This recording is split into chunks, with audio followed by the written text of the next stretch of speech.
அல்ஹம்துலில்லாஹி ரப்பில் ஆலமீன் வஸ்ஸலாத்து வஸ்ஸலாமு அலா ரசூலில்லாஹ் வ அலா ஆலிஹி வ அஸ்ஹாபிஹி அஜ்மஈன் அம்மா பஅத் ஃபக்கத் கால அல்லாஹு தஆலா ஃபீ கலாமிஹில் கரீம் அஊது பில்லாஹி மினஷ் ஷைத்தானிர் ரஜீம் பிஸ்மில்லாஹிர் ரஹ்மானிர் ரஹீம் وَصَارِعُوا إِلَى مَغْفِرَةٍ مِّن رَّبِّكُمْ وَجَنَّةٍ عَرْضُهَا السَّمَاوَاتُ وَالْأَرْضُ أُعِدَّتْ لِلْمُتَّقِينَ قال النبي صلى الله عليه وسلم الدعاء هو العبادة. கண்ணியத்திற்கும் மதிப்பிற்கும் உரிய உலமாக்களே, இந்த மஸ்ஜிதினுடைய நிர்வாக சபை உறுப்பினர்களே, அன்புள்ள சகோதரர்களே, சகோதரிகளே, உங்கள் அனைவருக்கும் அஸ்ஸலாமு அலைக்கும் வரஹ்மத்துல்லாஹி வபரகாத்துஹு. அல்லாஹு தஆலாவுடைய மேலான கிருபையினால் மஸ்ஜிதுல் ஜன்னாவில் தராவீஹ் தொழுகையை தொடர்ந்து ஒவ்வொரு நாளும் தொடராக ஒவ்வொரு தலைப்பில் நாம் பேசி வருகின்றோம். இன்றைய தொடரில் துஆவின் முக்கியத்துவம், அது ஏற்றுக்கொள்ளப்படுவதற்கான ஒழுங்குமுறைகள் என்ன, துஆ கேட்கின்ற போது நாம் பின்பற்ற வேண்டிய சுன்னா நபிகளாருடைய வழிமுறை என்ன, எவ்வாறு துஆ கேட்குமாறு எங்களுக்கு நபிகள் நாயகம் ஸல்லல்லாஹு அலைஹி வஸல்லம் அவர்கள் வழிகாட்டி இருக்கிறார்கள் என்ற முக்கிய பல தகவல்களை இந்த இடத்திலே உங்களுக்கு நினைவூட்டுவதற்காக நான் விரும்புகின்றேன், முன் வருகின்றேன். அல்லாஹு தஆலா நம்முடைய பாவங்களை மன்னித்து நாம் கேட்கின்ற அனைத்து துஆக்களையும் பிரார்த்தனைகளையும் கபூல் செய்தருள்வானாக. மதிப்பிற்குரிய சகோதரர்களே, சகோதரிகளே, துஆ என்ற வார்த்தை அரபு சொல். துஆ என்ற வார்த்தை அரபு சொல். அதற்கு தமிழிலே மொழிபெயர்ப்பதாக இருந்தால் வேண்டுதல், பிரார்த்தித்தல், கேட்டல், இறங்குதல் என்ற வார்த்தைகளை கொண்டு அதற்கு நாங்கள் மொழிபெயர்த்து கொண்டே செல்லலாம். ஒருவருக்கு இருக்கின்ற தேவையை இறைவனிடத்தில் அவர் முன்வைப்பதுதான் பிரார்த்தனை. இந்த துஆ என்பது மிக பெருமதி வாய்ந்த ஒன்று முஸ்லிம்களுடைய வாழ்க்கையில். அது வெறுமனே ஒரு வார்த்தை அல்ல, அல்லது நமக்கு புரியாத சில வார்த்தைகளை முணுமுணுத்து விட்டு செல்லுவதல்ல துஆ. ஒரு துஆ என்பது கருத்து தெரிந்து புரிந்து விளங்கி உள்ளத்தால் அல்லாஹ்விடத்திலே அதை முறையிட்டு முன்வைக்க வேண்டும். துஆ என்பது நபிகள் நாயகம் ஸல்லல்லாஹு அலைஹி வஸல்லம் சொல்லுகிறார்கள், அத்துஆ ஹுவல் இபாதா. துஆ என்பது ஒரு பிரதானமான ஒரு வணக்கம், ஒரு இபாதத் என்று சொல்லுகிறார்கள். மட்டுமல்ல, துஆ என்பது சிலாஹுல் முஃமின், ஒரு முஃமினுடைய ஆயுதம் என்றும் நபிகள் நாயகம் ஸல்லல்லாஹு அலைஹி வஸல்லம் சொல்லுகிறார்கள். துஆவை ஒரு ஆயுதத்திற்கு ஒப்பிட்டார்கள் அல்லாஹுடைய தூதர் அவர்கள். காரணம் என்னவென்றால், எதிரிடத்திலிருந்து வருகின்ற தாக்குதல்களெல்லாம் தன்னுடைய உடலையும் உயிரையும் ஒருவர் பாதுகாத்து கொள்வதற்கு ஆயுத முனையில் எவ்வாறு தன்னை பாதுகாத்து கொள்கின்றார், ஒரு கேடயத்தை தன் மீது அணிவித்து எவ்வாறு பாதுகாத்து தன்னுடைய உடலையும் உயிரையும் பாதுகாத்து கொள்கிறாரோ, இதே போல தன்னை நோக்கி வருகின்ற அனைத்து பேர் ஆபத்துக்களிலிருந்தும் தீங்குகளிலிருந்தும் பொறாமையிலிருந்தும் கண்ணூரிலிருந்தும் தன்னை பாதுகாத்து கொள்வதற்கான ஒரு சிறந்த ஒரு கேடயம் துஆ, சிலாஹ். அது ஒரு ஆயுதம் என்று நபிகள் ஸல்லல்லாஹு அலைஹி வஸல்லம் சொன்னார்கள்.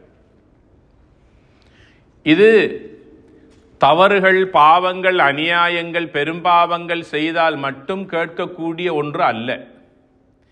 எக்காலத்திலும் துஆ கேட்டுக்கொண்டே இருக்க வேண்டும். எல்லோரும் துஆ கேட்க வேண்டும். ரமலானில் மாத்திரம் துஆ கேட்பதல்ல, ரமலான் அல்லாத காலங்களிலும் துஆ கேட்க வேண்டும். பாவம் செய்தவர்கள் மாத்திரமா துஆவில் ஈடுபட வேண்டும் என்றால் இல்லை. பாவம் நான் செய்யவில்லை என்று யாரெல்லாம் உணர்கிறார்களோ அனைவரும் மனித பிறப்பாக பிறந்த அனைவருமே துஆ செய்ய வேண்டும். ஏனென்றால் மன் லஸிமல் இஸ்திக்ஃபார் ஜஅலல்லாஹு லஹு மின் குல்லி தீகின் மக்ரஜா வ மின் குல்லி ஹம்மின் ஃபரஜா. யார் ஒருவர் அதிகமாக அல்லாஹ்விடத்தில் துஆ கேட்கின்றாரோ அல்லாஹு தஆலா அவருக்கு 3 விதமான பாக்கியங்களை கொடுக்கின்றான். முதலாவது, அவருடைய மனக்கவலைகளை அல்லாஹ் போக்கி விடுகின்றான். இரண்டாவது, அவரை நோக்கி வருகின்ற சவால்களை, ஆபத்துக்களை அப்படியே தட்டி விடுகின்றான், அவரை பாதுகாக்கின்றான். மூன்றாவது, வயர்ஸுகுஹு மின் ஹைஸு லா யஹ்தஸிப், அவர் நினையாத புறத்திலிருந்து அல்லாஹ் அவருக்கு ரிஸ்க் அளிக்கிறான், உதவி செய்கிறான் என்று நபிகள் நாயகம் ஸல்லல்லாஹு அலைஹி வஸல்லம் சொல்லுகிறார்கள். ஆக துஆ என்பது இந்த 3ஐயும் நாம் பெற்றுக்கொள்வதற்காகவையாவது நாம் துஆ கேட்க வேண்டும். எது? மனக்கவலைகள் இந்த உலகத்தில் இல்லாதவர்கள் யாரும் இருப்பார்களா? எல்லாம் இருக்கிறது, ஏதோ ஒன்று இல்லை என்றால் அவனுடைய கல்விலே கவலை ஒன்று இருக்கத்தான் செய்யும். எல்லோரும் அழகாக உடுத்தி இருக்கிறார்கள், அழகாக பேசுகிறார்கள், சிரித்து பழகுகிறார்கள், எல்லா செல்வங்களும் வாழ்க்கையில் அல்லாஹ் கொடுத்திருக்கின்றான். ஒரு சில வார்த்தைகள் மனவிட்டு பேசி பாருங்களேன், அவர்களோடு நெருக்கமாக கொஞ்சம் பேசுகிற போது அவருடைய உள்ளங்களில் இருக்கின்ற ஏதோ ஒன்று, வெளியிலே சொல்ல முடியாத கவலைகள், நோய்கள், பிரச்சனைகள் ஒன்றன் பின் ஒன்றாக அவர் சொல்லுவதை கேட்கிற போது நாம் மனதால் நினைச்சு கொள்ளும், அல்ஹம்துலில்லாஹ், அவருக்கு இருக்கிற பிரச்சனை எனக்கு இல்லை, அல்லாஹ் அதிலிருந்து என்னை பாதுகாத்தான். அதனால கவலைகள் இல்லாதவர்கள் யாரும் இருக்க முடியாது. அந்த கவலைகளை போக்குவதற்காக, கவலைகள் இல்லாமல் வாழ்வதற்காக, நிம்மதியான ஒரு சந்தோஷமான மனமகிழ்வான வாழ்வை வாழ்வதற்காக அதிகமாக அல்லாஹ்விடத்திலே பாவ மன்னிப்பு துஆ கேட்க வேண்டும். ஆக துஆ கேட்கின்ற போது அவருக்கு அல்லாஹ் கொடுக்கின்ற முதலாவது நிம்மதி, மனக்கவலைகளிலிருந்து அல்லாஹ் வரை விடுவிக்கின்றான். இரண்டாவது சொன்னார்கள், மின் குல்லி தீகின் மக்ரஜா, இறுக்கமான நெருக்கடியான வாழ்க்கை, பொருளாதார நெருக்கடியாக இருக்கலாம், குடும்பத்திலே நிம்மதி இல்லாத வாழ்க்கையாக இருக்கலாம், நாம் தொழில் செய்கின்ற இடத்திலே நிம்மதி இல்லாமல் இருக்கலாம், அல்லது நாம் எல்லோரும் இங்கே நிம்மதியாக இருக்கிறோம், அங்கே வீட்டிலே நாட்டிலே வாழக்கூடியவர்கள், எம்முடைய உறவுகள், நெருங்கியவர்கள் ஏதோ ஒரு சிக்கலிலே மாட்டுண்டு வாழலாம். எங்களுடைய பிள்ளைகள் ஒரு முக்கியமான பரீட்சைக்கு முகம் கொடுத்திருக்கலாம், அல்லது எழுதிய பரீட்சையிலே போதுமான பெறுபர் எடுக்காத நிலையில் கவலையிலே முழு குடும்பமும் இருக்கலாம். இவ்வாறான சூழ்நிலைகளிலிருந்து அல்லாஹ் உங்களை விடுவிக்கின்றான், பாதுகாக்கின்றான். மூன்றாவது தான் வரஸகஹு பின் ஹைது லா யஹ்தஸிப், அல்லாஹு தஆலா உங்களுக்கு ரிஸ்குடைய பாபை, கதவை திறந்து தருகிறான் என்று நபிகள் நாயகம் ஸல்லல்லாஹு அலைஹி வஸல்லம் சொல்லுகிறார்கள். ஆக இஸ்திக்ஃபார் செய்யக்கூடியவர்கள் வறுமையை அவர்கள் அனுபவிக்க மாட்டார்கள். வறுமையிலிருந்து இஸ்திக்ஃபார், பாவ மன்னிப்பு கேட்கக்கூடியவர்கள் அல்லாஹ் வறுமையிலிருந்து அல்லாஹ் பாதுகாப்பான். நபிகள் நாயகம் ஸல்லல்லாஹு அலைஹி வஸல்லம் அவர்கள் காலை நேரத்தில் கடுமையான பசியோடு இருப்பார்கள். சில காலங்களில் வீட்டிலே மனைவியிடத்தில் ஏதாவது சமைக்க இருக்கிறதா சொல்லுவாங்க. 2-3 நாட்களாக வீடில் அடுப்பு பற்ற வைக்க முடியாத அளவுக்கு வறுமை நபிகளாருடைய வீட்டில். உடனே நபிகள் நாயகம் ஸல்லல்லாஹு அலைஹி வஸல்லம் என்ன செய்வார்கள் என்றால், உதுவெடுப்பார்கள், 2 ரக்காத் தொழுவார்கள். அல்லாஹ்விடத்தில் அவர்கள் விரும்பி கேட்ட துஆ 2 துஆ. ஒன்று, அல்லாஹும்ம ரப்பனா ஆத்தினா ஃபித் துன்யா ஹஸனா வ ஃபில் ஆখিরাতি ஹஸனா வ கினா அஸாபன்னார். இரண்டாவது கேட்பார்கள், அல்லாஹும்ம அஃப்தஹ்லி அப்வாப ரஹ்மதி, கொண்ட ரஹ்மத்துடைய கதவுகளை யா அல்லாஹ் எனக்கு திறந்து விடு. அல்லாஹ்விடத்தில் இந்த 2 துஆவையும் கேட்பார்கள். அனஸ் ரலியல்லாஹு தஆலா அன்ஹு அவர்கள் சொல்லுவார்கள், நபி அவர்கள் காலை வேளையிலே ஒட்டிய வயிறுடன் பசியோடு தொழுதுவிட்டு இந்த துஆவை அல்லாஹ்விடத்திலே கேட்பார்கள். மாலை நேரத்தில் அவருடைய வீட்டிலே அடுப்பு பற்ற வைக்கப்பட்டு உணவு சமைக்கப்படுவதை என்னுடைய கண்களால் அனுபவ ரீதியாக நான் பார்த்திருக்கிறேன் என்று சொன்னார்கள் அனஸ் ரலியல்லாஹு தஆலா அன்ஹு அவர்கள். அல்லாஹு தஆலா ரிஸ்க் அளிக்கக்கூடிய வழிமுறை எங்கே இருக்கிறது என்பது நமக்கு தெரியாது. நாம் செய்கின்ற தொழிலிலே அல்லாஹ் பரக்கத்தை உண்டாக்குவதும் நாம் செய்கின்ற இஸ்திக்ஃபார் துஆவிலே இருக்கிறது. துஆ என்றால் என்ன? நாம் அல்லாஹ்வை அழைப்பது, அதுதான் துஆ. துஆ என்றால் நாம் அல்லாஹ்வை அழைப்பது. எப்படி அழைக்கின்றோம்? யா அல்லாஹ், நாம் அல்லாஹ்வை அழைக்கின்றோம். அல்லாஹுவை அழைக்க அழைக்க அழைக்க அந்த அர்ஷுடைய ரஹ்மான் ரொம்ப சந்தோஷம் அடைவான். அல்லாஹுடைய பெயரை சொல்லி சொல்லி யா அல்லாஹ், யா ரஹ்மான், யா ரஹீம், யா ஹய்யு, யா கய்யூம், அஸ்மாஉல்லாஹில் ஹுஸ்னா. அல்லாஹுக்கு அழகிய திருநாமங்கள் 99 திருநாமங்கள் உண்டு. ஃபமன் அஹ்சாஹா தஹலல் ஜன்னா. அல்லாஹுடைய இந்த 99 திருநாமங்களையும் யார் ஒருவர் மனனமிட்டாரோ அவர் சொர்க்கம் நுழைந்து விட்டார் என்று நபிகள் நாயகம் ஸல்லல்லாஹு அலைஹி வஸல்லம் சொன்னார்கள். எத்தனை விடயங்களை நாம் மனனமிட்டு எங்களுடைய மனசில் பத்திரமா பாதுகாப்பாக வைத்திருக்கின்றோம். என்ற ரப்புடைய பெயர் எனக்கு பாடமா என்றால் எத்தனை பேருக்கு பாடம்? எங்களுக்கு தெரிஞ்சதெல்லாம் யா அல்லாஹ் மட்டும்தான். இத்தனை பல வருடங்களாக நாங்கள் அவ்வப்போதாவது கொஞ்சமாவது துஆ கேட்கிறோம். நாம் பிரயோகிக்கின்ற ஒரே ஒரு வார்த்தை என்ன? யா அல்லாஹ், யா அல்லாஹ். நபிகள் நாயகம் ஸல்லல்லாஹு அலைஹி வஸல்லம் சொன்னார்கள், அல்லாஹுடைய எந்த பெயரை கூப்பிட்டு அழைத்தாலும் அவன் உங்களுக்கு பதிலளிப்பான் என்று சொன்னார்கள். மகள் ஃபாத்திமா ரதியல்லாஹு அன்ஹா அவர்கள் வறுமையிலும் கஷ்டத்திலும் துன்பத்திலும் துயரத்திலும் வாழ்ந்த போது மகளை பார்த்து சொன்னார்கள், அல்லாஹ்விடத்தில் துஆ கேட்கும் போது யா ஹய்யு யா கய்யூம் என்ற பெயரை சொல்லி கேளுங்கள். அதுவும் அல்லாஹுடைய அழகு திருநாமங்களில் ஒன்று, அஸ்மாஉல் ஹுஸ்னாக்கள்ல ஒன்று. யா ரஹ்மான் அவனுடைய பெயர், யா ரஹீம் அவனுடைய பெயர், யா வதூத் இரக்கமுள்ளவன் அவனுடைய பெயர். ரிசுக்கில் பொருளாதாரத்தில் இன்றைக்கு கொஞ்சம் கடன் கொடுக்க இருக்குது, நல்ல நாளைக்கு ஒருத்தருக்கு கொடுக்கணும், எப்படி கொடுக்க போறோன்னு தெரியா? யா ரஸாக் உணவளிக்க கூடியவனே, உணவளிக்க கூடியவனே, வாழ்வாதாரத்தை விசாலமாக கொடுக்கக்கூடியவனே. என்ன தேவை இருக்கிறதோ, கவலையில இருக்கின்றோம், முக்கியமான ஒருவரை நாம் வீட்டிலே குடும்பத்தில் இழந்து விட்டோம், எங்களை விட்டு மரணித்து விட்டார், தாங்க முடியாத கவலை. யா சபூர், அல்லாஹுடைய பெயர் சபூர், பொறுமையாளனே, எனக்கு பொறுமையை தாயா அல்லாஹ். 99 அழகு திருநாமங்களை மனனமிடுவது ஒரு பக்கம் இருக்க, அல்லாஹுடைய 99 பெயர்களை தெரிந்து கருத்தி தெரிந்திருக்கிறோமா என்பதையாவது கொஞ்சம் சிந்தித்து பார்க்க வேண்டும். இங்கே பார்த்தீங்கன்னு சொன்னால் புக் ரேக்கில் பார்த்தீங்கன்னா மன்சில் என்றும் குர்ஆன் என்றும் நிறைய குர்ஆன்கள் அடுக்கி அடுக்கி வச்சிருப்பாங்க. அதுகளில் முன்பக்கத்தில் பாருங்க அஸ்மாஉல்லாஹி ஹுஸ்னா, அஸ்மாஉல் ஹுஸ்னா அல்லாஹ்வுடைய அழகு திருநாமங்கள் எழுதப்பட்டிருக்குது. அரபிக்கில் இருக்குது, அதனுடைய மொழிபெயர்ப்பு இங்கிலீஷில் இருக்குது. ஏன் வாசித்து நாங்கள் கொஞ்சம் அதை எங்களுடைய கருத்துக்கு விளங்கிக் கொள்ள முயற்சி செய்யவில்லை? ஆக கண்ணியத்திற்குரியவர்களே, அல்லாஹுடைய அழகான திருநாமங்களை சொல்லி சொல்லி அல்லாஹுடத்திலே துஆ செய்யுமாறு நபிகள் நாயகம் ஸல்லல்லாஹு அலைஹி வஸல்லம் சொன்னார்கள். துஆ என்றால் நாம் அல்லாஹ்வை அழைக்கின்றோம், நாம் அல்லாஹ்வை அழைக்கும் போது அவன் எங்களுக்கு விடையளிக்கின்றான். இதுதான் அதனுடைய சாராம்சம். துஆ கேட்பதற்கு ஒரு பாசை, ஒரு மொழி அவசியம் கிடையாது. அல்லாஹ்விடத்தில் அரபியில் தான் கேட்க வேண்டிய அவசியம் அல்லாஹ்வுக்கு கிடையாது. இன்னல்லாஹ அலீமுன் பிதாத்தி சுதூர். எங்களுடைய மனிதர்களுடைய உள்ளங்களில் என்ன என்ன எண்ணங்கள் இருக்கிறதோ அனைத்தையும் அறிந்தவன் இறைவன் அல்லாஹ். வாயால சொல்லி அறிய வேண்டிய தேவை அவனுக்கு கிடையாது. ஆக அல்லாஹ்விடத்தில் துஆ செய்வதற்கு நாங்கள் எப்போதும் முன்னிற்க வேண்டும், தயக்கம் காட்டக்கூடாது. நப்பி இபாதி அனல் கஃபூருர் ரஹீம். நபியே, அடியார்களுக்கு நீங்கள் சொல்லுங்கள், அடியார்களுடைய பாவங்களை நான் மன்னிக்க கூடியவனாக இருக்கிறேன் என்று அல்லாஹு தாலா தன்னை பற்றி இந்த சமூகத்துக்கு சொல்லுமாறு அல்லாஹுடைய தூதரிடத்தில் அல்லாஹ் சொல்லி காட்டுகிறான். நப்பி இபாதி, என்னுடைய அடியார்களுக்கு சொல்லுங்கள் நபியே, நான் யார் தெரியுமா? அனல் கஃபூர், பாவங்களை மன்னிக்க கூடியவனாக இருக்கிறேன். பாவங்கள் செய்து விட்டோம், அந்த பாவங்கள் எப்படியான பாவம்? சிறு பாவமாக இருக்கலாம், பெரும் பாவமாக இருக்கலாம்.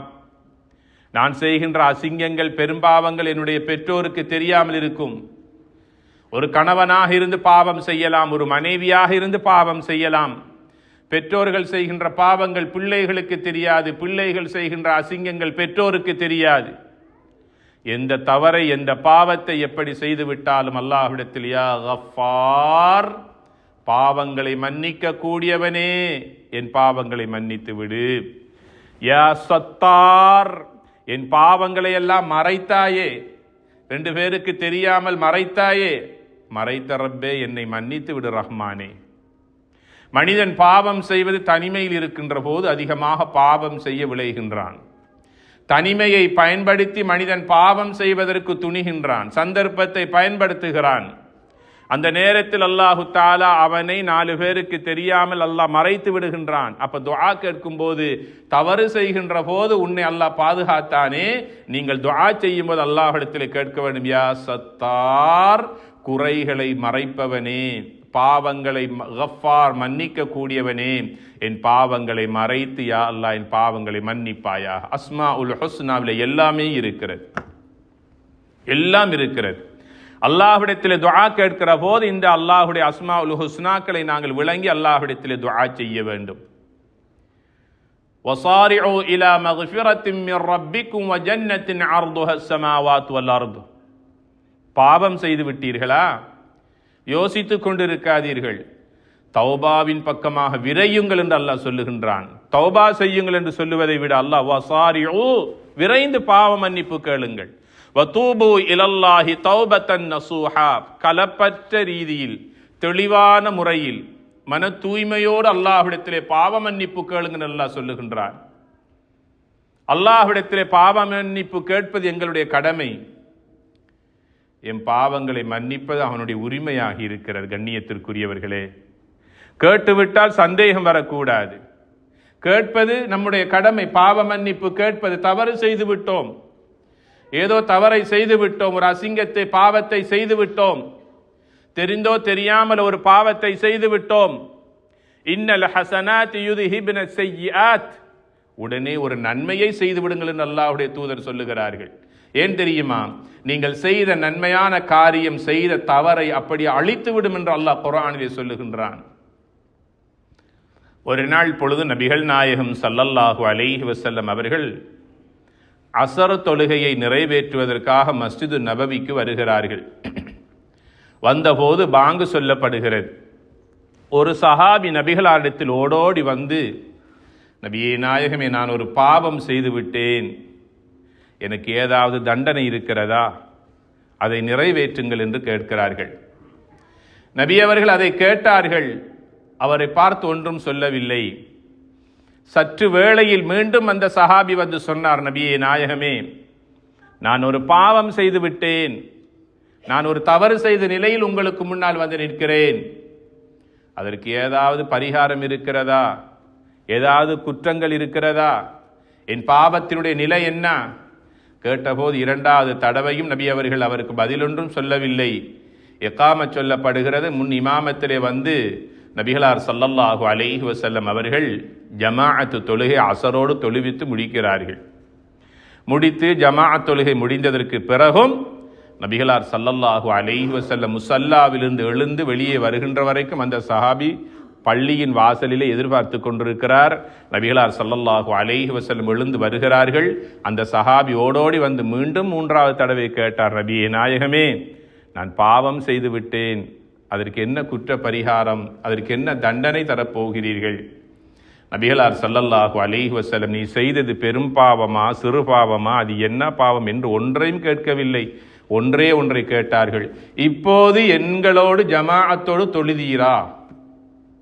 இப்போது எங்களோடு ஜமாஅத்திலே நீங்கள் கலந்து கொண்டு அஸருடைய தொழுகை ஜமாஅத்தோடு தொழுதீர்களா? ஆம் நபியே நாயகமே, உங்களுக்கு பின்னால் தான் நான் மௌமூமாக நின்று அஸரு தொழுதேன். அல்லாஹ் உன் பாவத்தை மன்னித்து விட்டான், நீ போய் வா என்று சொல்லி வழி அனுப்பி வைத்தார்கள் நபிகளார் ஸல்லல்லாஹு அலைஹி வஸல்லம் அவர்கள். ஆக தவறு செய்கின்ற இயல்பிலே மனிதன் படைக்கப்பட்டிருக்கிறான். தவறு செய்யவில்லை என்றால் அவன் மனிதனாகி இருக்க முடியாது. செய்த தவறை, அசிங்கத்தை, பாவத்தை 4 பேருக்கு பகிரங்கப்படுத்தக்கூடாது. நெருங்கின கூட்டாளியாக இருந்தாலும், அடே நான் அதை அப்படி செஞ்சிட்டேன், இப்படி ஒன்று செஞ்சிட்டேன், இப்படி ஒன்று நடந்துட்டு, இந்த 6கிட்டையும் பகிரங்கப்படுத்தக்கூடாது. எவ்வளவு நெருக்கமான கூட்டாளிகளாக இருந்தாலும் வேண்டிய ஒன்றை ஷேர் பண்ணலாம், இதை விட்டுறக்கூடாது. அல்லாஹ் மாத்திரம் அறிந்தவனாக இருப்பான். அல்லாஹ் அந்த மானத்தை பாதுகாக்கின்றான். யாரிடத்திலும் எந்த குறையையும், எந்த தவறையும், எந்த பாவத்தையும் நாம் பகிர்ந்து கொள்ளக்கூடாது, எவ்வளவு நெருக்கமான கூட்டாளியாக இருந்தாலும் சரி. அல்லாஹ் மாத்திரமே அறிந்தவன், அல்லாஹ் மன்னிப்பதற்கு போதுமானவன். அதனால் அல்லாஹுடைய தூதர் சொன்னார்கள், இப்போது நீ அசரு தொழுதாயே, அதனால் உன் பாவங்களை எல்லாம் மன்னித்து விட்டால் நீ போய் வா என்று அவனை வழி அனுப்பி வைத்தார்கள். அந்த சஹாபி அந்த இடத்திலிருந்து சென்று விட்டார்கள். அல்லாஹ் அதைத்தான் அல்லாஹ் குர்ஆனில் சொன்னான், இன்னல் ஹசனாத்தி யுத்ஹிபுன ஸய்யிஆத். பாவம் செய்து விட்டீர்கள், அது சிறு பாவமோ பெரும் பாவமோ எதுவாக இருக்கட்டும், உடனே நீங்கள் ஒரு நன்மையை செய்து விடுங்கள். ஒரு மிஸ்கீனுக்கு உணவளிப்பதாக இருக்கலாம், ஒரு ஏழை குடும்பத்துக்கு உதவி செய்வதாக இருக்கலாம், அல்லது கண் தெரியாத ஒருவருடைய வழிப்பயணத்தில் அவரை அடுத்த ரோட்டுக்கு கொண்டு போய்த்து கைப்பிடிச்சு கொண்டு போய்த்து விடுவதாக இருக்கலாம், ஒரு மஸ்ஜிதுக்கு ஏதாவது ஒரு உதவியை செய்யலாம். எதை வேண்டுமானாலும் ஒரு நன்மையை செய்யுங்கள். அல்லது வீட்டுக்கு வந்து மஸ்ஜிதுக்கு வந்து தொழுதுட்டு 2 ரக்காத் தொழுதுட்டு அல்லாஹ்விடத்திலே மன்னிப்பு கேட்பது, அல்லாஹ்வுக்கு விருப்பமான ஒரு சாலிஹான ஒரு அமலை செய்யுங்கள். செய்துவிட்டு அல்லாஹ்விடத்திலே மன்றாடுங்கள், யா அல்லாஹ், நான் திரும்ப திரும்ப உன்னிடத்திலே மன்னிப்பு கேட்கிறேன், எனக்கே வெட்கமாக இருக்கிறது யா அல்லாஹ் உன்னிடத்திலே மன்னிப்பு கேட்பதற்கு, என்னை மன்னித்து விடு ரஹ்மானே, உன்னை தவிர வேறு யாராலும் என்னை மன்னிக்க முடியாது.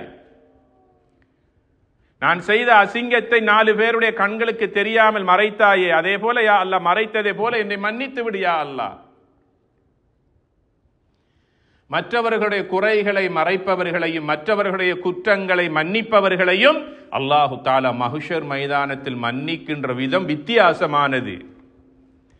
அல்லாஹு தஆலா மஹ்ஷர் பெருவழியில் கோடான கோடி மக்களை எல்லாம் முன்னால் வைத்து கொண்டு ஒவ்வொருவருடைய பெயரையும் கூப்பிட்டு அழைத்து அவர்களுக்கான கேள்வி கணக்கு அல்லாஹ் கேட்பான்.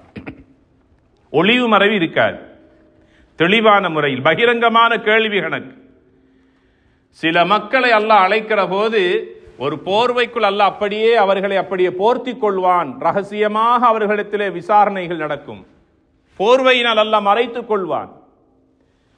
எல்லா தவறுகளையும் எல்லா குற்றங்களையும் அவனுடைய கண்ணுக்கு முன்னால் இப்படியாக பட்டியலிலே வைக்கிற போது அந்த மனிதனால் ஒரு வார்த்தை கூட பேச முடியாது. எல்லா தவறுகளையும் பார்த்துட்டு அடியான் அல்லாஹ்வுக்கு முன்னால் தலையை இப்படியே தொங்க போட்டு கொண்டு நிற்பான், பேச முடியாது. நாகிசு, தலை இப்படி கீழே தொங்கிரும். ஏண்டா எல்லாம் தெளிவாக இருக்குது, இங்கே எல்லா பதிவும் தெளிவாக இருக்கிறது. அல்லாஹு தஆலா ஒன்றை கூட விட்டு வைக்கவில்லை. லா யுகாதிரு ஸகீரத்தன் வலா கபீரத்தன் இல்லா அஹ்ஸாஹா. அது ஒரு துளியாக இருக்கலாம், அல்லது ஒரு மலையளவாக இருக்கலாம். என்ன துரோகம், என்ன அநியாயம், என்ன அசிங்கம், என்ன பெரும்பாவம், என்ன அருவருப்பான பாவங்கள் எதுவாக இருந்தாலும் எல்லாமே இங்க ரெக்கார்டில் வந்ததற்கு பிறகு அல்லாஹு தஆலா அவனை ரகசியமாக போர்வைக்குள் வைத்து அல்லாஹு தஆலா விசாரிக்கின்ற போது எல்லா தவறுகளையும் அவனுக்கு முன்னால் விரித்து அல்லாஹ் பட்டோலையை கொடுக்கிற போது அவன் பார்ப்பான், வாசிப்பான், ஒரு வார்த்தை பேச முடியாது. அவன் தலையை நிலத்தை பார்த்து இப்படியே வெக்கத்தினாலும் கூச்சத்தினாலும் அப்படியே தலையை தொங்க போட்டு கொண்டு இருப்பான். அல்லாஹ் சொல்லுவான், உலகத்தில் இவ்வளவு தவறு பாவம் அநியாயம் செய்த உன்னிடத்தில் ஒரு நல்ல பண்பு இருந்தது. மற்றவருடைய குறைகள், அவர்கள் செய்த தவறுகள் உன் கண்ணுக்கு தெரிந்தாலும் காதுக்கு கேட்டாலும் அதை நீ மற்றவர்களுக்கு ஷேயா பண்ணல. அவனுடைய மானத்தை நீ மறைத்தாய், அவனுடைய தவறுகளை நீ மறைத்தாய், பகிரங்கப்படுத்தவில்லை, அவனை ஏளனப்படுத்தவில்லை. மற்றவருடைய குறைகளை நீ மறைத்ததனால் இன்றைய தினத்தில் உன் குறைகளையும் பாவங்களையும் நான் மன்னித்து விட்டே, நீ சொர்க்கம் போ என்று அவ்வளவு பெரும் பாவங்கள் செய்த ஒரு அடியானுடைய பாவங்களை மன்னித்து அல்லாஹு தஆலா அவனை சொர்க்கம் அனுப்புவான் என்று சொன்னார்கள் நபிகள் நாயகம் ஸல்லல்லாஹு அலைஹி வஸல்லம் அவர்கள். யார் ஒருவர் மற்றவருடைய குறையை மறைக்கின்றாரோ அவருடைய 1000 குறைகளை நாளை மஹ்ஷரில் அல்லாஹ் குறைகளை மன்னித்து சொர்க்கம் அனுப்புவான் என்று சொன்னார்கள். இன்றைக்கு சோசியல் மீடியாக்களில் வருகின்ற தவறுகள், குறைகள், அசிங்கங்கள் எவ்வளவு பகிரங்கமாக மலினப்படுத்தப்பட்டு அது மக்களுக்கு முன்னால கொண்டு வந்து வைக்கப்படுகிற விதங்கள் எவ்வளவு காட்சியாக காட்சிப்படுத்தப்படுகிறது. அது உண்மை இருக்கலாம், வேறு விடயம், அல்லது பொய்யாக கூட இருக்கலாம். யார் ஒருவர் மற்றவர்களுடைய தவறுகளையும் அசிங்கங்களையும் பகிரங்கப்படுத்தி மக்களுக்கு முன்னால் மானபங்கப்படுத்துகின்ற விடயங்களில் ஈடுபடுகிறாரோ அல்லாஹ் பாதுகாக்க வேண்டும். இந்த மனிதனுடைய மானத்தை போக்காமல் அல்லாஹு தஆலா இவரை மரணிக்க செய்ய மாட்டான். இது ஹதீஸ். சோசியல் மீடியாக்கள் எதுவும் வரட்டும், பார்த்தோம், கேட்டோம், எங்களோட இருக்கட்டும், யாருக்கும் அனுப்பக்கூடாது, யாரோடைய பகிர்ந்து கொள்ளக்கூடாது. அது அல்லாஹும் அவரும் பார்த்து கொள்ளட்டும்.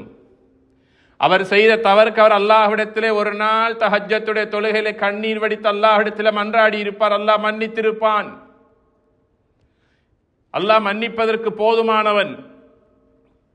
அவருடைய இறைச்சியை, மாமிசத்தை புறம்பேசி, அவரை பற்றி குறைகள் பேசி நாங்கள் எங்களுடைய ஈமானை இழந்து விடக்கூடாது. கண்ணியத்திற்குரியவர்களே, அல்லாஹு தஆலா மஹ்ஷரில் இப்படியாக சில மக்களுடைய பாவங்களை ரகசியமாக மன்னிப்பான். அவர்கள் யார் என்றால், உலகத்தில் மற்றவர்களுடைய குறைகளை மன்னித்தவர்கள், மற்றவர்களுடைய தவறுகளை மன்னித்து அவருடைய குறைகளை மறைத்தவர்கள். நாங்க அல்லாஹ்விடத்தில் யா அல்லாஹ் என்னை மன்னிப்பாயாக, என் குற்றங்களை மன்னிப்பாயாக என்று எத்தனையோ தடவைகள் கெஞ்சுகிறோம், அல்லாஹ்விடத்தில் மன்னிப்பை கேட்கின்றோம். நாங்க எங்களோட குடும்பத்தில் உள்ள எத்தனையோ பேர் எத்தனையோ பல தடவைகள் மன்னிப்பு கேட்டால் நாங்க எத்தனை தடவை மன்னிச்சிருக்கிறோம் என்பதை சிந்தித்து பாருங்கள். நாங்க மன்னிக்கிறதுக்கு தயார் இல்லை. அது எங்களுடைய உறவினர்களாக இருக்கலாம், எங்களுடைய சொந்தங்களாக இருக்கலாம், எங்களோட தொழில் செய்யக்கூடியவங்களாக இருக்கலாம். ஏதோ எப்போதோ ஒரு தவறை செஞ்சிருப்பாங்க, ஒரு பாவத்தை செஞ்சிருப்பாங்க, ஒரு மன்னிக்க முடியாத துரோகத்தை செஞ்சிருப்பாங்க. நேரடியாகவோ மறைமுகமாகவோ ஃபோன் மூலமாக ஒரு மெசேஜ் மூலமாகவோ நான் செய்த தவறுகளை மன்னிச்சு கொள்ளுங்க, ஒரு மன்னிப்பு கேட்டு இருப்பார். அவருக்கு நாங்கள் மன்னிப்பளித்திருக்கிறோமா? மற்றவர்களை நாம் மன்னிக்காத போது அல்லாஹ் எம்மை எவ்வாறு மன்னிக்க போகிறான் என்பதை சிந்தித்து பாருங்கள். அடியார்களை மன்னிக்கின்ற போதுதான் அர்ஷுடைய ரஹ்மானாகிய அல்லாஹ் அடியார்களை மன்னிப்பதற்கு அவன் தயங்க மாட்டான். அல்லாஹ் மன்னிப்பான். அல்லாஹு தஆலா மிகவும் இரக்கமுள்ளவன். அவன் கஃபார், பாவங்களை மன்னிக்க கூடியவன். அவன் ராஹிம், அர்ஹம், மிகவும் இரக்கமுள்ளவனாக இருக்கின்றான், அடியார்களை மன்னிக்க கூடியவனாக இருக்கிறான். அல்லாஹ் தன்னை பற்றி சொல்லுகிற போது வமா அன பிதல்லாமின் லில் அபீத், என்னுடைய அடியார்கள் யாருக்கும் நான் கொஞ்சம் கூட அநியாயம் செய்யக்கூடியவனாக இல்லை என்று அல்லாஹ் தன்னை பற்றி இந்த உம்மத்தினருக்கு சொல்லுகிறான். நீங்கள் தான் அநியாயம் செய்கிறீர்கள், நீங்கள் தான் ஒருவருக்கொருவர் துரோகம் செய்கிறீர்கள், நீங்கள் மற்றவரை பார்த்து பொறாமை கண் கொண்டு பார்க்கிறீர்கள், மற்றவர்களுடைய வளர்ச்சியை கண்டு நீங்கள் சகித்து கொள்ள முடியாமல் நீங்கள் பொறாமைப்படுகிறீர்கள், முகத்தை திருப்பிக் கொள்ளுகிறீர்கள். வகூனு இபாதல்லாஹி இஹ்வானா, நீங்கள் எல்லாரும் அல்லாஹ்வுடைய அடியார்கள். யாருக்கு எதை கொடுக்க வேண்டும் என்பது எனக்கு தெரிந்து நான் கொடுத்திருக்கிறேன். அதை நீங்கள் பார்த்து பொறாமைப்படுகிற போது என்னோடு நீங்கள் போரிடுவதற்கு சமன் என்று அல்லாஹு தஆலா இந்த கேள்வியை கேட்கின்றான். அல்லாஹு தஆலா யாரை எப்படி வாழ வைக்க வேண்டுமோ அப்படி அல்லாஹ் வாழ வைத்துக் கொண்டிருக்கிறான். எனக்கு கிடைத்தது அல்ஹம்துலில்லாஹ், அவனுக்கு கிடைத்தது அது அவனுக்குரியது, இது எனக்குரியது அல்ல.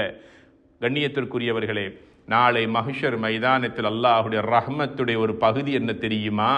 அவன் ரொம்ப இரக்கம் உள்ளவனுக்குரிய அடையாளம் என்ன தெரியுமா? நபிகள் நாயகம் ஸல்லல்லாஹு அலைஹி வஸல்லம் சொன்னாங்க, மௌத்தாகின்ற போது 3 விடயங்களை கவனத்தில் கொள்ள வேண்டும். ஒன்று, அல்லாஹ்வுக்கு இணை வைக்காத நிலையில் மரணிக்க வேண்டும், முஸ்லிமாக மரணிக்க வேண்டும். இரண்டாவது, அல்லாஹின் மீது நல்லெண்ணம் வைத்த நிலையில் மரணிக்க வேண்டும். நல்ல எண்ணம்டா என்ன? அல்லாஹ் என்னை மன்னிக்க கூடியவன், அவன் ரஹ்மான், அவன் எனக்கு சுவர்க்கத்தை தருவான், அவனின் மீது நல்ல எண்ணம் வைத்துக் கொள்ள வேண்டும். மூன்றாவது விடயம்தான் பாவ மன்னிப்பு, அல்லாஹ்விடத்தில் கேட்ட நிலையில் மரணிப்பதற்கு முயற்சிக்க வேண்டும். அதுதான் ரப்பிக்ஃபிர்லி வர்ஹம்னி. நபிகளா ஸல்லல்லாஹு அலைஹி வஸல்லம் சக்கராத்தில் இருக்கிற போது கடைசியாக கேட்ட இஸ்திக்ஃபார் ரப்பிக்ஃபிர்லி, யா அல்லாஹ் என்னை மன்னிப்பாயாக, வர்ஹம்னி எனக்கு ரஹ்மத் செய்வாயாக. இந்த வார்த்தைகளை 3 தடவைகள் சொல்லுகிறார்கள். அவருடைய உடம்பிலிருந்து உயிர் பிரிந்து செல்லுகிறது. அல்லாஹின் மீது நல்லெண்ணம் வைத்த நிலையில் மரணிக்கின்றாரே, இவருக்கு அல்லாஹ் கொடுக்கக்கூடிய மஹ்ஷருடைய பெருமதி என்ன தெரியுமா? ஒரு மனிதன் அல்லாஹுடைய விசாரணைக்காக கொண்டு வந்து நிறுத்தப்படுகிறான். நன்மைகளை தவிர பாவங்களே அவனுடைய ஏட்டில் அதிகமாக இருக்கிறது. அவன் ஒரு நரகவாதி என்று தீர்ப்பளிக்கப்பட்டதற்கு பிறகு அல்லாஹ் ஜபானியா, நரக காவலாளர்களுடைய கைகளிலே பாரம் கொடுக்கின்றான். இவனை நரகத்திலே தூக்கி வீசுங்கள். ஜபானியாக்கள் அந்த பாவியை கையை பிடித்து காலை பிடித்து இழுத்து தூக்கி கொண்டு செல்லுகிற போது அந்த நரகத்திற்கு தீர்ப்பளிக்கப்பட்டவன் இழுத்து கொண்டு போற நேரத்தில் அல்லாஹ்வை அப்படியே திரும்பி திரும்பி பார்ப்பானாம். அல்லாஹ்வை திரும்பி திரும்பி பார்க்கிற போது அல்லாஹ் சொல்லுவான, ஜபானியாக்களே நிப்பாட்டுங்க, அவனை கொண்டு வாங்க, இங்க நரகத்தை உனக்கு தீர்ப்பளித்ததற்கு பிறகு நீ என்ன திரும்ப திரும்ப பார்க்கிறாய்? அந்த நரகத்திற்கு எழுதப்பட்ட மனிதன் சொல்லுவானாம், யா அல்லாஹ், உன்னுடைய நபியினுடைய ஹதீஸில் நான் ஒன்றை கேட்டிருக்கிறேன், தாயை விட நீ மிகவும் இரக்கம் உள்ளவன் என்றும் உன்னின் மீது அந்த நம்பிக்கையோடு மரணித்தவனுக்கு நீ சொர்க்கத்தை கொடுப்பாய், மன்னிப்பளிப்பாய் என்று நான் உன்னுடைய நபியினுடைய ஹதீஸை கேள்விப்பட்டிருக்கிறேன். சில வேளைகளில் நரகத்திற்குள் தூக்கி வீசுவதற்கு முன்னால் நீ என்னை மன்னித்து விடலாம் அல்லவா?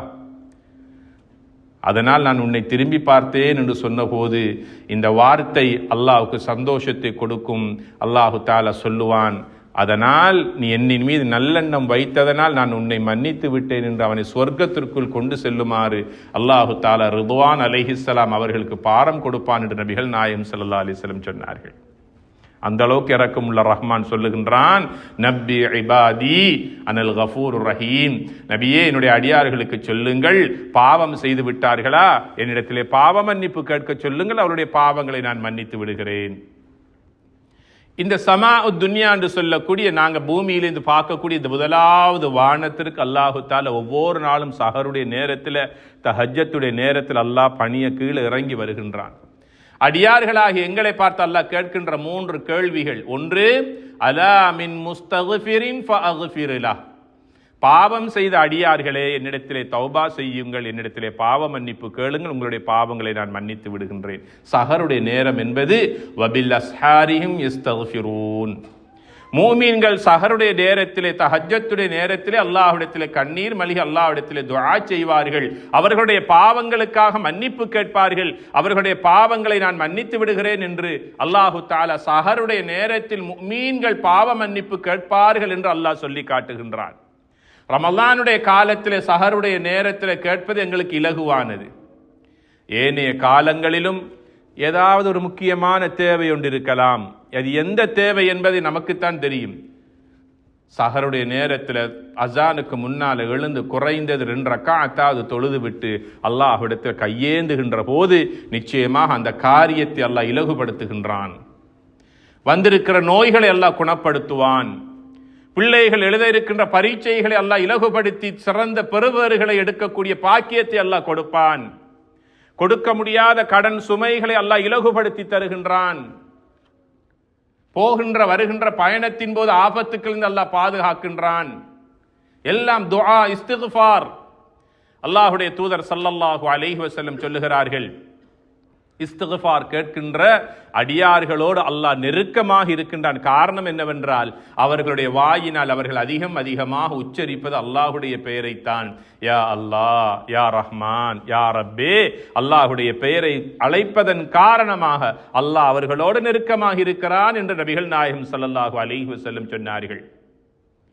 ஒரு நாள் பொழுது மஸ்ஜிது நபவியிலே பயான் நிகழ்த்துவதற்காக நபிகளா ஸல்லல்லாஹு அலைஹி வஸல்லம் சஹாபாக்களுக்கு முன்னால வந்து நின்று மிம்பர்ல ஏறுறதுக்கு தயாராகிய நபியவர்கள் எல்லா சஹாபாக்களையும் பார்த்து சொன்னார்கள், மிம்பருக்கு அருகாமையிலே வாருங்கள் என்று சொன்னார்கள்.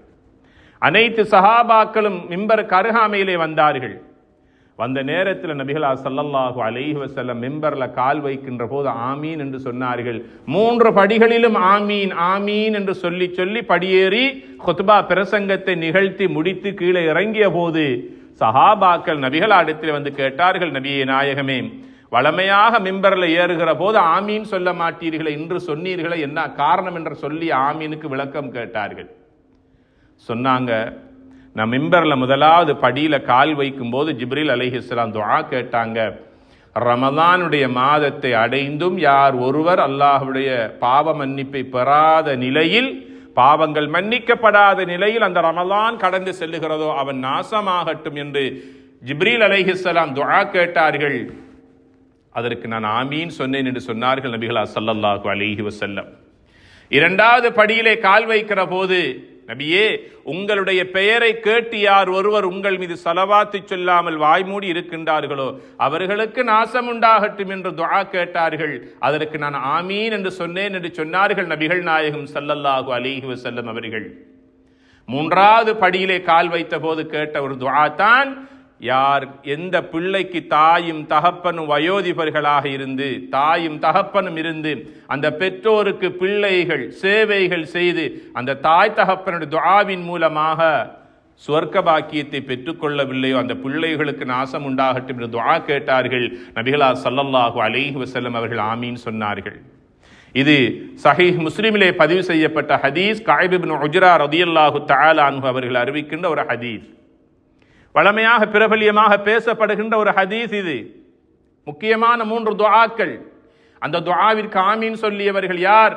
நபிமார்களுடைய தலைவர் அல்லாஹ்வுடைய ரஹ்மத்துடைய நபி அவர்கள். அந்த துஆவை கேட்டவர்கள் மலக்குமார்களுடைய தலைவர் ஜிப்ரீல் அலைஹிஸ்ஸலாம் அவர்கள். 3 முக்கியமான துஆக்கள். ரமலானுடைய காலம் என்பதே பாவங்கள் மன்னிப்பதற்காகவே அல்லாஹ் தந்த மாதம். இன்று பாருங்கள், 8-9 நோன்புகளை நாங்கள் நோற்று விட்டோம். இந்த 9 நாட்களில் எத்தனை தடவைகள் அல்லாஹ்விடத்தில் துஆ கேட்கிற போது ஒரு துளி கண்ணீராவது எங்களுடைய கண்களிலே கசிந்திருக்கும் என்பதை சிந்தித்து பாருங்கள். எத்தனை இஃப்தார்கள், 9 இஃப்தார்கள் எங்களை விட்டு கடந்து விட்டது. 9 சுஹூர் எங்களை விட்டு கடந்து விட்டது. அல்லாஹ்விடத்தில் கருத்துணர்ந்து பொருள் உணர்ந்து எங்களுடைய நிலையை உணர்ந்து நான் யார், நான் இங்கே என்ன செய்கின்றேன், என்னுடைய எதிர்காலம் என்ன, என்னுடைய பிள்ளைகளுடைய எதிர்காலம் என்ன, என்னை பெற்று வளர்த்து இந்த நிலைமைக்கு ஆளாக்கி என்னுடைய பெற்றோர்களுடைய கதி என்ன, அவர்கள் ஹயாத்தோடு இருக்கிறார்களா, அவர்கள் வஃபாத்தாகி விட்டார்கள், அவர்களுடைய கதி என்ன, என் உற்றார் உறவினர்களுடைய நிலைமை என்ன, இந்த உம்மா இஸ்லாமியா சமூகத்தினுடைய உலகளாவிய ரீதியிலே வாழுகின்ற சமூகத்தினுடைய நிலை என்ன, எப்படியெல்லாம் அந்த மக்கள் வாழ்ந்து கொண்டிருக்கிறார்கள். வீடுகள் இல்லாமல் இயல்பு நிலை பாதிக்கப்பட்ட நிலையில், போதிய சஹரும் போதிய இஃப்தாரும் இல்லாத நிலையில், ரோட்டோரத்திலும் பாலங்களுக்கு கீழும் மரங்களுக்கு கீழாலே லட்சக்கணக்கான மக்கள் குடிசைகளிலும் கூடாரங்களிலும் வாழ்ந்து கொண்டிருக்கிறார்களே, என்னுடைய நிலை என்ன? அவர்களுக்காக குறைந்தது ஒரு துஆவாவது நான் அல்லாஹ்விடத்தில் கேட்டு விமோசனத்திற்காக துஆ செய்திருக்கிறேனா? சொன்னாங்களே நபிகளார் ஸல்லல்லாஹு அலைஹி வஸல்லம் அவர்கள், யார் ஒருவர் மற்றவர்களுக்காக துஆ செய்கிறாரோ இவருடைய தேவையை இவர் கேட்காமலேயே அல்லாஹ் நிறைவேற்றி கொடுக்கிறார் என்று சொன்னார்கள். கண் முன்னால் இல்லாத ஒரு சகோதரருக்காக எங்கோ தேசம் விட்டு தேசத்தில் வாழக்கூடிய, கண்டம் விட்டு கண்டத்திலே வாழக்கூடிய, புற நாட்டிலே வாழக்கூடிய, அடுத்த அயல் வீட்டிலே வாழக்கூடிய ஒரு மனிதனுடைய கஷ்டங்களை துன்பங்களை போக்குவதற்காக, அவனுடைய நோய்களை குணமடைவ செய்வதற்காக இங்கிருந்து ஒருவர் அல்லாஹ்விடத்தில் யார் ஒருவர் துஆ செய்கிறாரோ, என்னுடைய தேவைக்காக நான் துஆ கேட்க தேவையில்லை, என் தேவைகளை அல்லாஹ் இயல்பாகவே நிறைவேற்றி விடுகிறார் என்று சொன்னாங்க ஸல்லல்லாஹு அலைஹி வஸல்லம் அவர்கள். ஆக மொத்தத்தில் இது எதை சொல்லுகிறது என்றால், எப்போதும் உங்களுக்காக மாத்திரம் கேட்காதீர்கள், பிறரையும் சேர்த்துக் கொள்ளுங்கள். கண்ணியத்திற்குரியவர்களே, ரமலான் வந்தும் எங்களுடைய பாவங்கள் மன்னிக்கப்பட்டிருக்க வேண்டும் என்ற நம்பிக்கை நமக்கு இருக்க வேண்டுமாக இருந்தால் நாம் கையேந்தி இருக்க வேண்டும், அல்லாஹ்விடத்தில் கேட்டிருக்க வேண்டும். கையேந்தவில்லை, அதற்காக உட்காரவில்லை, அதற்காக மனமுருகவில்லை, அதற்காக துஆ கேட்கவில்லை என்றால் எந்த நிம்மதியோடு நாம் அடுத்த நோன்பை எதிர்கொள்வது? கண்ணியத்திற்குரியவர்களே, இந்த ஹதீஸ் எங்கள் ஒவ்வொருவருடைய மனக்கண் முன்னால் எங்களுடைய உள்ளத்தை நீட்டி கேட்கின்ற கேள்வியாக நாங்கள் நினைத்துக் கொள்ள வேண்டும். ரமலான் வந்தும் யாருடைய பாவங்கள் மன்னிக்கப்படவில்லையோ அவன் நாசமாகட்டும். சாதாரண ஒரு துஆவா இது? பதுவாவல்லவா இது? துஆவை பெற்றுக்கொள்ளுகின்ற மாதம். கண்ணியத்திற்குரியவர்களே, துஆ கேட்பது என்பது வெறுமனே ஹலரத்மார்களும் ஹசரத்மார்களும் அல்லது உஸ்தாத்மார்களும் உலமாக்கள் மட்டுமல்ல. எங்களுடைய நிலைமைகளை அல்லாஹ்விடத்திலே தெரிவிப்பது நாங்கள் தான். அதற்கு அரபி தான் கேட்க வேண்டும் என்ற அவசியம் கிடையாது. எங்களுக்கு தெரிந்த பாசையில் அந்த ரப்பிடத்திலே கேட்கலாம். எங்களுக்கு தெரிந்த பாசையில், எங்கட மொழியில் அல்லாஹ்விடத்திலே கேட்கலாம். காலில் செருப்பில்லாட்டி கூட அல்லாஹ்விடத்தில் கேளுங்கன்னு சொன்னாங்க நபிகளார் ஸல்லல்லாஹு அலைஹி வஸல்லம் அவர்கள். ஒரு சஹாபி சொன்னாங்க, போடுறதுக்கு செருப்பும் இல்லாத ஒரு வறுமையில் ஏழையாக நான் வாழ்கிறேன், செருப்பு அல்லாஹ்விடத்தில் கேளுங்கன்னு சொன்னாங்க நபிகளார் ஸல்லல்லாஹு அலைஹி வஸல்லம். செருப்பை கூட அல்லாஹ்விடத்தில் கேட்க இயலுமாக இருந்தால் நல்ல தொழிலை கேட்க முடியாதா? இருக்கிற வீட்டை விட பெரிய வீட்டை கேட்க முடியாதா? ஓடுற வாகனத்தை விட பெரும் வாகனத்தை எடுத்து ஓடணும்னு கேட்க முடியாதா? யா அல்லாஹ், எனக்கு நீ லட்சங்களாக கோடிகளாக தந்தால் பல மஸ்ஜிதுகளையும் பல மதரசாக்களையும் பல ஸ்கூல்களையும் பல ஆர்ஃபனேஜ்களையும் நான் கட்டி சமூக சேவை செய்வேன், அதற்கான வசதிகளையும் வாய்ப்புகளை எனக்கு திறந்து விடு என்று கேட்கக்கூடாதா? நீண்ட காலம் வாழ வேண்டும் என்ற ஆசை இருக்கிறது, அதற்கான ஆயுளை கேட்டு அதற்கான நல்ல ஹெல்த்தை அல்லாஹ்விடத்தில் கேட்கக்கூடாதா? 88 வயதாக இருக்கும் சுஜூது செய்து அல்லாஹ்வுக்கு ஷுக்கூர் செய்யக்கூடிய நீண்ட ஆயுளை கேட்கக்கூடாதா? என்னை போல மற்றவர்களும் வாழ வேண்டும் என்று பிறர் நலம் பேணி அவர்களுக்காக துஆ செய்யக்கூடாதா? எத்தனை பல துஆக்கள். எங்களுக்கு தெரிந்ததெல்லாம் ஒரு சில துஆக்களை மட்டும்தான் கேட்கிறது. அந்த துஆக்களை கேட்கிற போது கூட உணர்வுகள் இல்லாமல் ஏதோ ஒரு விதத்தில் கையை ஏந்தின கேட்டு அல்ஹம்துலில்லாஹ் துஆ முடிஞ்ச. துஆ கேட்கும்போது ஒரே துஆவை திரும்ப திரும்ப ஆயுள் ஃபுல்லாக கேட்கக்கூடாது. ஒரு ஷாப்பிங் மார்க்கெட்டுக்கு போகிறதுக்கு முன்னால் ஒய்ஃபுக்கிட்ட போய்த்து என்ன சாமான் எடுக்கணும்னு ஒரு லிஸ்ட்டை நாங்கள் எடுக்கிறோம். அதே போல் துஆ கேட்கறதுக்கு முன்னால் ஒரு லிஸ்ட்டை நாங்களாக தயாரிக்கணும். இன்றைக்கு அல்லாஹ் இடத்துல என்ன கேட்கறது, இன்றைக்கு கேட்ட துஆ நாளைக்கு கேட்கக்கூடாது, நாளைக்கு கேட்டது அடுத்த நாள் வரக்கூடாது. 30 நாட்கள் நோன்பு, 30 ரமலானுடைய நோன்புகளிலும் 30 நாட்களில் முக்கியமான 30 தேவைகளை நாம் குறித்து வைத்திருந்தால் ஒரு நாளைக்கு சஹரில் இருந்து ஆரம்பித்தால் அந்த துஆவை கேட்பதற்கு சஹரிலும் கேட்கிறோம், ஃபஜ்ரிலும் கேட்கிறோம், துஹரிலும் கேட்கிறோம், இஃப்தாரிலும் கேட்கிறோம், தஹஜ்ஜத்திலும் கேட்கிறோம். அன்றைய நாள் முழுவதும் அந்த துஆ மாத்திரம்தான். 30 நாட்கள் ஆகின்ற போது 30 தேவைகள் அல்லாஹ்விடத்தில் நாம் பாரம் கொடுத்து விட்டோம்.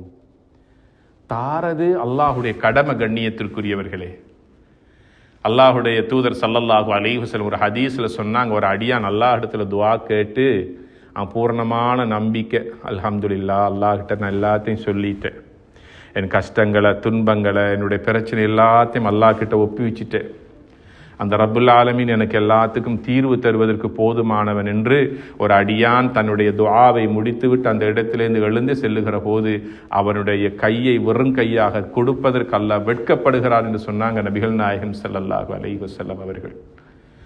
அல்லாஹ் எங்களுடைய துஆவை எதிர்பார்த்து கொண்டிருக்கிறான். கண்ணியத்திற்குரியவர்கள், நாங்கள் கேட்பது தான் எங்களிடத்தில் இருக்கக்கூடிய பலவீனம், கேட்காமல் இருப்பது தான் எங்களுடைய தவறு. எனவே துஆக்கள் கேட்கக்கூடிய ஒரு காலம். இரண்டாவது தான் அல்லாஹுடைய தூதர் சொல்லுகிறார்கள், பெற்றோரை பராமரித்து கொள்ளுங்கள்.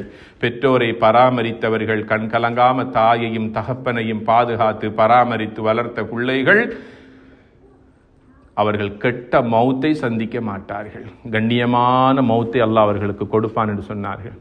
அந்த பிள்ளைகள் வறுமையை சந்திக்க மாட்டார்கள், சீமான்களாக செல்வந்தர்களாக பெற்றோரை பராமரித்த பிள்ளைகள் அல்லாஹ் வாழ வைப்பான் என்று சொன்னாங்க ஸல்லல்லாஹு அலைஹி வஸல்லம்.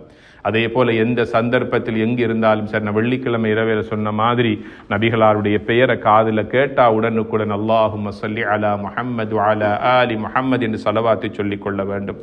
இந்த ரமலானுடைய காலத்தில் அதிகமாக நாங்கள் கேட்க வேண்டிய ஒரு முக்கியமான துஆ தான் அல்லாஹும்ம இன்னக அஃபூவுன் துஹிப்புல் அஃவ ஃபஅஃபு அன்னி. ஆயிஷா ரலியல்லாஹு அன்ஹா நபிகளாரிடத்தில் கேட்டாங்க, நபியே நாயகமே, எப்படி அல்லாஹ் கிட்ட துஆ கேட்கிறது, எனக்கு ஒரு இஸ்திக்ஃபார சொல்லித்தாங்க. அல்லாஹுடைய தூதர் சொன்னாங்க, ஆயிஷா, அல்லாஹும்ம இன்னக அஃபூவுன் என்ற துஆவை கேளுங்க. ஏண்டா துஹிப்புல் அஃவ ஃபஅஃபு அன்னி, யா அல்லாஹ், நீ பாவங்களை மிக மன்னிக்க கூடியவனாக இருக்கிறாய், பாவ மன்னிப்பு கேட்பவர்களை நீ ரொம்ப விரும்புகின்றாய், ஃபஅஃபு அன்னி, என் பாவங்களை மன்னிப்பாயாக என்ற ஒரு கருத்தாளமிக்க துஆவை நபிகள் நாயகம் ஸல்லல்லாஹு அலைஹி வஸல்லம் அவர்கள் தன் மனைவி ஆயிஷா ரலியல்லாஹு அன்ஹா அவர்களுக்கு சொல்லிக் கொடுத்த ஒரு பிரபல்யமான துஆ. எங்களுடைய சுஹூரில் கேட்கணும், இஃப்தாருடைய நேரத்தில் கேட்கணும். ஒரு சஹாபி நபிகளாரிடத்தில் கேட்டாங்க, யா ரசூலல்லாஹ், துஆ எந்த நேரத்தில் கபூல் ஆகும்னு கேட்டாங்க.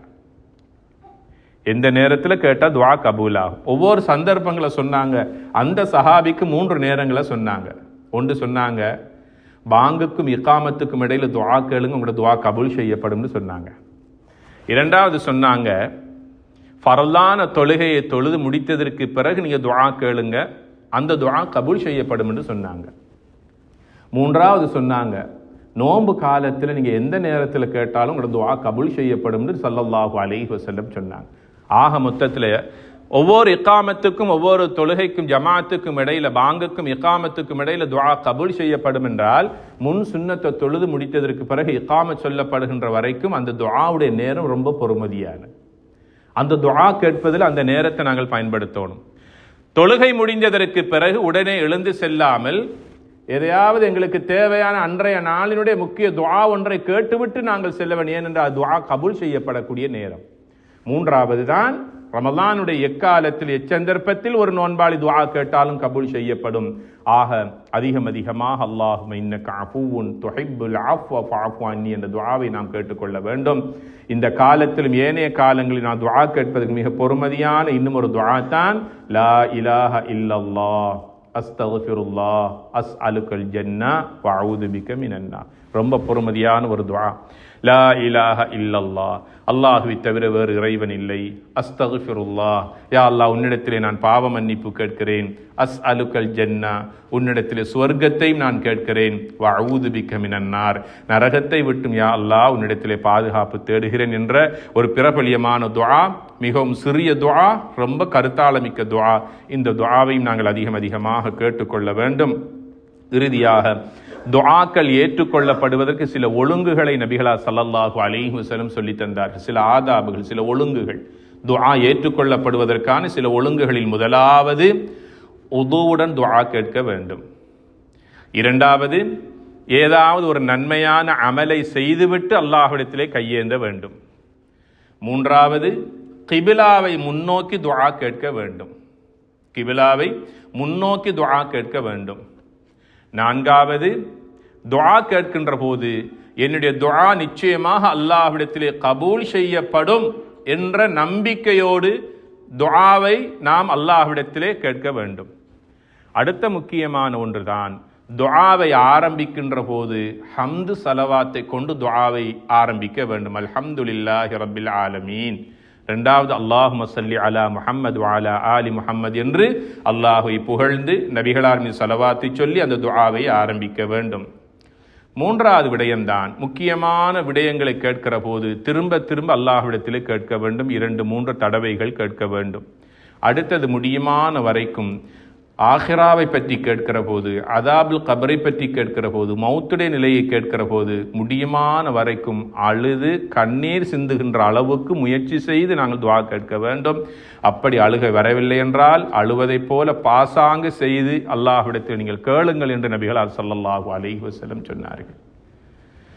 துஆவினுடைய அடுத்த ஒழுங்குகளில் ஒன்றுதான், துஆவை கேட்கின்ற உணர்வுபூர்வமாக கேட்க வேண்டும். 2 கைகளை உயர்த்தி கேட்கலாம், கையை உயர்த்தாமலும் கேட்கலாம், அது வேறு போங்கு. ஆனால் நபிகளார் ஸல்லல்லாஹு அலைஹி வஸல்லம் அவர்கள் 2 கைகளையும் உயர்த்தி அல்லாஹ்விடத்திலே மன்றாடி உணர்வுபூர்வமாக துஆ கேட்டிருக்கிறார்கள். அந்த துஆவிலே ஒரு உயிரோட்டத்தை அல்லாஹ்வுடைய தூதர் ஸல்லல்லாஹு அலைஹி வஸல்லம் அவர்கள் எங்களுக்கு வலியுறுத்தி சொல்லி இருக்கிறார்கள். இந்த முக்கியமான துஆ கபூல் செய்யப்படக்கூடிய ஒழுங்கு முறைகளை பேணி எங்களுடைய துஆவை நாங்கள் அமைத்துக் கொள்ள வேண்டும். சில சந்தர்ப்ப நேரங்களை நாங்கள் பயன்படுத்திக் கொள்ள வேண்டும். மழை பொழியும் போது துஆ கபூல் செய்யப்படும் என்று ஸல்லல்லாஹு அலைஹி வஸல்லம் சொன்னார்கள். ஒரு பிரயாணத்தை ஆரம்பித்த ஒருவர், ஒரு ஆகுமான ஒரு பிரயாணம், ஒருவருக்கு சுகமில்லாமல் இருக்கின்ற மனிதரை நீங்கள் நோய் விசாரிக்க செல்லுகிறீர்கள், அல்லது மற்றவருக்கு யாருக்காவது ஒரு சதக்கா ஒரு தர்மம் கொடுக்க செல்ல இருக்கிறீர்கள், அல்லது குடும்ப உறவினர்களுடைய வீடுகளுக்கு செல்லுகிறீர்கள், அல்லது தொழிலுக்கு செல்லுகிறீர்கள். எங்கோ ஒரு இடத்திற்கு நீங்கள் செல்லுகின்ற போது உங்களுடைய பிரயாணத்தை ஆரம்பித்து அந்த இடத்துக்கு செல்லுகின்ற வரைக்கும் நீங்கள் ஒரு பிரயாணியாக இருக்கிறீர்கள். உங்களுடைய துஆ கபூல் செய்யப்படும் என்று ஸல்லல்லாஹு அலைஹி வஸல்லம் சொன்னார்கள். ஒரு பிரயாணியுடைய துஆ, அதே போல ஸல்லல்லாஹு அலைஹி வஸல்லம் சொன்னார்கள், மழை பொழியும் போது கேட்கின்ற துஆ, ஜும்ஆவுடைய நாளில் கேட்கின்ற துஆ, குத்பா ஓதுகின்ற போது ஹதீப் அவர்கள் உட்கார்கின்ற நேரத்திலே கேட்கின்ற துஆ, ஜும்ஆவுடைய தினத்திலே அஸருக்கும் மக்ரிபுக்கும் இடையிலே கேட்கின்ற துஆ, ரமலானுடைய காலம் எக்காலத்திலும் கேட்கின்ற துஆக்கள், தாய் தகப்பனுக்கு ஏதாவது ஒரு தண்ணியை கொடுத்துட்டு உடனே கல்பால கேட்கிற துஆ, கண்ணியத்திற்குரிய பெரியோர்களே, உடனே கபூல் செய்யப்படும் என்று நபிகளார் ஸல்லல்லாஹு அலைஹி வஸல்லம் சொல்லி தந்தார்கள். ஆக துஆ என்பது அது ஒரு இபாதத், அது வீணாக விளையாட்டாக அலட்சியமாக விடக்கூடிய ஒரு அமல் அல்ல. அதுவே எங்களுடைய நாளை மறுமையுடைய வாழ்வை சொர்க்கமா நரகமா என்று தீர்மானிக்கக்கூடிய ஒரு ஆற்றலும் அந்த துஆவிற்கே இருக்கிறது. அந்த துஆவுக்குரிய மாதம் ரமலானுடைய மாதம். இந்த மாதத்தில் எடுக்கின்ற இந்த பயிற்சிகள் இன்ஷா அல்லாஹ் எங்களுடைய ஃபியூச்சர், எங்களுடைய எதிர்காலத்திலே வறுமையாக இருந்தால் நிச்சயமாக நாம் அல்லாஹ்வோடு இருக்கின்றோம், அல்லாஹ் எம்மோடு இருக்கின்றான். நாம் எப்போது கையேந்துகிறோமோ எம்முடைய துஆக்கள் அங்கீகரிக்கப்படுகின்ற நிலையில் அல்லாஹு தஆலா எம்மை வாழ வைப்பான். அப்பேற்பட்ட ஒரு சந்தர்ப்பத்தை அல்லாஹ் இந்த ரமலான் மூலமாக நமக்கு தந்திருக்கிறான். எல்லாம் வல்ல ரஹ்மான் நம் அனைவர்களுடைய பாவங்களை மன்னித்து எங்களுடைய உள்ளங்களை பரிசுத்தப்படுத்தி அருள்வானாக. யா அல்லாஹ் எங்கள் குற்றங்களையும் குறைகளை மறைத்து மன்னித்தருள்வாயாக. நாளை மஹ்ஷர் மைதானத்தில் பூரணமான சவாபுகளை பெற்று உன்னத சுவன பாக்கியத்தை பெற்றுக்கொள்வதற்கு நம் அனைவருக்கும் அருள் பாலிப்பாயாக. எங்கள் பெற்றோர்களுடைய பாவங்களையும் மனைவி மக்கள் குடும்பத்தார்கள் முஸ்லிம்களான ஆண்கள் பெண்கள் அனைவர்களுடைய பாவங்களையும் மன்னித்தருள்வாயாக. யா அல்லாஹ் ஒவ்வொரு நாள் நோன்பினுடைய காலத்திலும் எங்களுடைய குற்றங்களை குறைகளை மறைத்து மன்னித்தருள்வாயாக. ரமலானுடைய காலத்தில் பல லட்ச நரக கைதிகளை நீ விடுதலை அளிக்கிறாய் ரஹ்மானே. அந்த மக்களில் எங்களுடைய பெற்றோர்கள் உற்றார் உறவினர்கள் எம்மையும் யா அல்லாஹ் நீ ஆக்கியருள்வாயாக. நரகத்தை விட்டு நம் அனைவர்களையும் பாதுகாப்பாயாக. உன்னத சுவனவாசிகளாக நம்மை வாழ்வதற்கு யா அல்லாஹ் நீ அருள் பாலிப்பாயாக. நோய்களிலிருந்தும் மனக்கவலைகளிலிருந்தும் யா அல்லாஹ் பாதுகாப்பாயாக. ஆபத்துக்களிலிருந்தும் நிலைமைகள் எங்களை விட்டு கெட்டுப்போவதிலிருந்தும் யா அல்லாஹ் நீ பாதுகாப்பாயாக. எங்கள் அனைவர்களுடைய வாழ்வை நீளமாக்கி தந்து சந்தோஷமாக வாழக்கூடிய உடல் ஆரோக்கியத்தையும் பொருளாதார வசதியும் எங்களுக்கு தந்தருள்வாயாக. எங்களுக்காக துஆ செய்யக்கூடிய சாலிஹான நல்ல குடும்ப சந்ததிகளை தந்தருள்வாயாக. எங்கள் அனைவர்களையும் உனக்கு வழிபட்டு வாழுகின்ற நல்லடியார்களாக கபூல் செய்வாயாக. வஆகிரு தஅவானா அனில் ஹம்துலில்லாஹி ரப்பில் ஆலமீன். வஸ்ஸலாமு அலைக்கும் வரஹ்மத்துல்லாஹி வபரகாத்துஹு.